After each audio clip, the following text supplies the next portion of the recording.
మన అంతరంగంలో మనం ప్రశాంతంగా ఉండగలిగితే వ్యాపార రంగంలో కూడా మన పనులు సామరస్యంతో నిర్వర్తించగలం.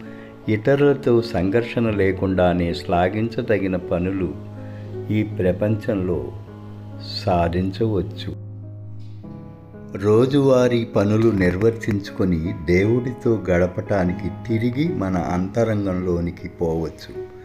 చివరకు వాణిజ్య రంగంలో కూడా మన కర్తవ్యాలన్నిటినీ భగవత్ సాన్నిధ్యాన్ని పూర్తిగా అనుభవిస్తూ నెరవేర్చగలుగుతాం.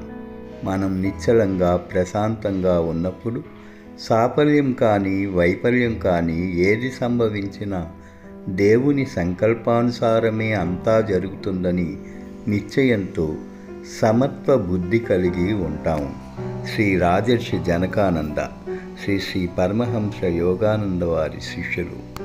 అమెరికాలో ప్రఖ్యాతి చెందిన వ్యాపారవేత్త.